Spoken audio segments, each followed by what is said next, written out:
Tila nagmukhang kawawa dito ang ating presidente ng Agba. Todo kaway na nga ang kanyang ginagawa sa mga tao. Pero mukhang wa-effect at mukhang hindi masaya ang ibang tao sa kanyang pagdating. Sus Ginoo ko, anong nangyari Mr. President? Dito makikita rin natin ang iba ay nakatalikod at mukhang wala talaga silang pakialam sa pagdating ni Pangulong Bongbong Marcos. Ano bang nangyari?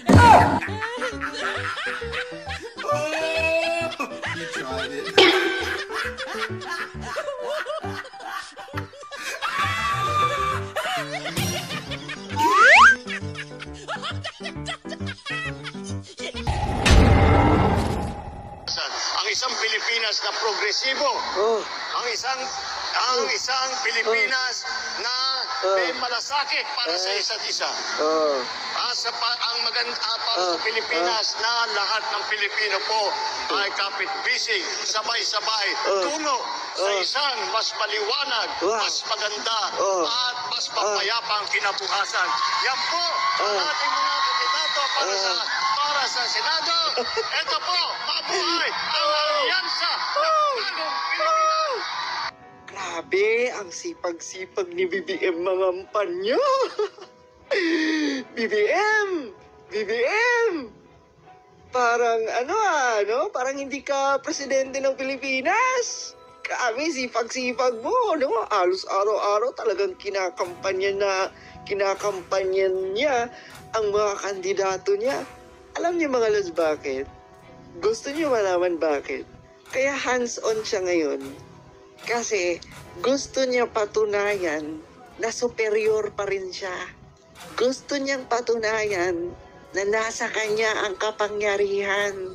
Kasi nga naman, presidente siya. Kaya pansinin mo ang pagkadesperado ni Mr. President. Diba kung ano-ano na lang mga pinagsasabi niya. Tapos grabe sila ka-hardworking mga kampanya. Pero wala na BBM. Wala na BBM. Hindi mo na kami mauuto, BBM. Diba yung mga pinagsasabi mo? 3 years ka na? Sa 3 years mo, ano nangyari? Kaya huwag mo kaming paandaran, no? Huwag mo kaming paandaran. Kung yung iba na uuto mo, kami, gising na kami. At alam mo yan, ha? Alam mo yan na nanggagalaiti na sa inis ang mga Pilipino sa'yo. Pinagtatawanan ka na lang. Sayang, na-regain nyo sana yung trust and respect ulit Pero anong ginawa mo? Diba? Nagkanda leche-leche. Kaya, deserve mo yan, Konting panahon pa, Mr. President, mararamdaman mo na ayaw na talaga ng mga tao sa'yo.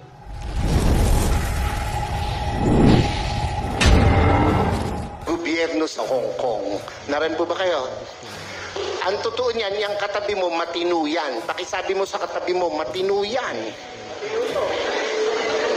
Pag matino ang nagpapasunod. Amen po ba? Amen po ba? Nako, kung mayroong napakabait, Pilipino na. Basta matino ang nagpapatupad.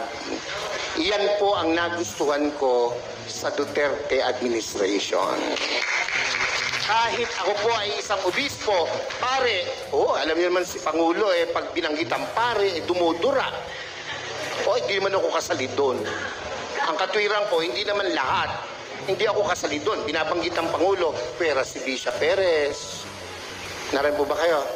Ba't ako masasali, kapogi kong ito?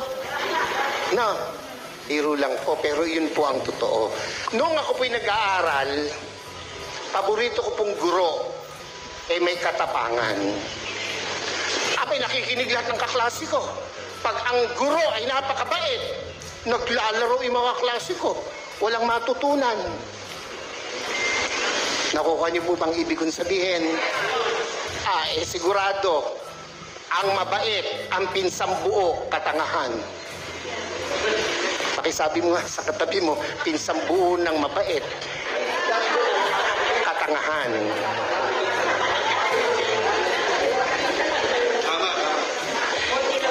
Ako po ay isang professor din by profession. Isa po ako sa kinatatakutan ng mga estudyante. Pag ako po'y naglalakad sa koridor, nauubos ang estudyante. Pag pumasok ako sa pintuan, tahimik para mga pinipit na luya ang mga bata. Pero isa lang ang aking sinisigurado, may matututunan ang mga bata sa akin. Kaya po, ako ay kinatatakutan pero pinakamamahal ng mga estudyante. Naran po kayo. Naran po kayo. Ako po'y nangangarap na ang Duterte mabalik. Yung mga hindi po malakpak, bahala kayo. Naran po kayo. Pansinin nyo, noong panahon niya na nakaupo, mga politiko'y takot na gumawa ng mali. Pati pulis, pati sundalo, takot. Biglang anong nangyari? Ngayon ang mga kurakot mga nakaupo. Naran po kayo? Ako, tayo hindi pinanganak kahapon. Alam natin yan. Bakit ang isang obispo ay sumusuporta sa ganito? Hindi masamang mangarap ng pag-unlad ng pagkakaisa sa bansa natin. Kung hindi tayo magsasalita at kikilos, kung hindi tayo magpapakita ng puwersa, ng lakas, sino ang gagawa nito? No, kung palakpak lang, hindi mo magawa, lalo na sa rally, hindi mo kaya. Yung makasigaw ng Amen! Oy, iyan yung matatapang. Yung mga hindi nakikain lang yun. Yung mga ganon, kumain lang yun ng kanin at ulam kanina. Nakalimutan na. Dapat, ito ang tandaan nyo. Ang buhay natin, minsan lang. Pakisabi mo sa katabi mo, mamamatay ka rin. Sabihin mo, malapit na. Pero, bago mamatay, napakagandang nagparinig ka, nagparamdam ka para sa bayan. Yun ang pinakamahalaga sa lahat. Amen po? Ako po hindi takot, makulong, mabugbog, basta't iparamdam mo yung gusto mong iparamdam. Mga babae, gusto mo, maganda, mayaman, sexy, gustong-gusto mo. Sa tuwing nakikita mo, nagpupunta ka ng kubeta. Hanggang kubeta ka na lang, hindi ka magtatapat, hindi ka magpaparamdam. Pag dumaan na ganun, simulan mo sa kindad. Simulan mo sa dila. Hanggang sabihin mo, crush kita. Hindi ka man tanggapin, at least nagparamdam ka. Mga Bulakenyos, mga kasama kong taga-Caloocan, Zambales, Pampanga, hindi masama na suportahan natin itong rallying to. Yung iba na pe-pressure ng kung sino, natural lang yon.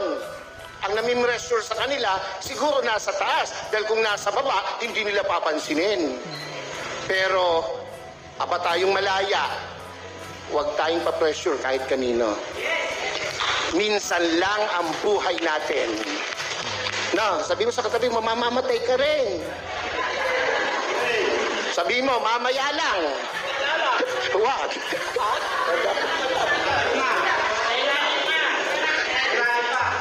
Dapat iparinig natin, iparamdam natin ang ating saloobin. We are not against the government. Never. I never will. Lalo po ako. Nakapula nga ako Naran ba kayo? Pero, kailangan nilang makita, kanilang dapat marinig, ang dapat makita at marinig. Gera? Handa ba ang Pilipinas sa gera?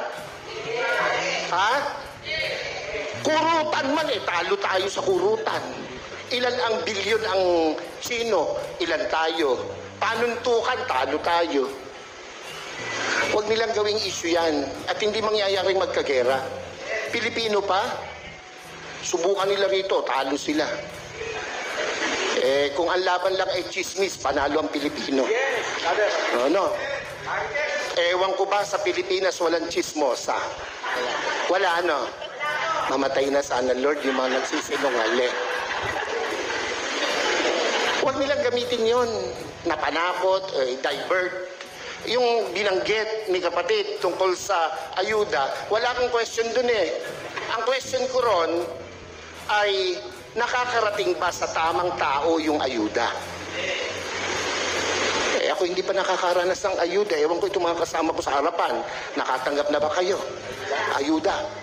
Kayo ba'y nakatanggap na? Oo, kaya kayo magrarally, hindi pa kayo nakakatikim. Ako po'y nagbibiro lang, pero iyon po'y katotohanan. Kung iyan napupunta sa tama. Yan lang eh. Panahon ni Pangulong Duterte, kino-question ko na ang, sana ito'y mapalabas, makuha ng SMNI.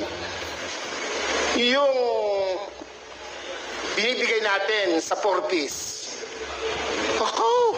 Yung dole, yung mga tupad na nagwawalis at nagdadamo. 1 oras lang ang naipapile 8 hours. So walang problema ang gobyerno. Yung nagpapatupad. Naran po kayo. Yung 4-piece, hanapin mo mga nanay, isinasanla yung card. Nangagsusugan. Kung ang binibigyan ba niya ay matitinong kagaya ng nasa harapan ko ngayon, yung mga hindi nag-yes, bahala kayo. Ako'y nangangarap ng maganda sa inyo kayo hindi nangangarap. Naran po ba kayo? Hindi ako against dyan, pero dapat tama ang binibigyan. Naran po kayo? Oo. Pag dumaan sa politiko, dole, ang magwawalis, mayayaman pa sa amin. Pero naka-uniform, nasa lilim, nagkikwentuhan. Ang pinagkikwentuhan, ganito lagi. Alam mo ba? Yung mga introduction ng mga chismoso.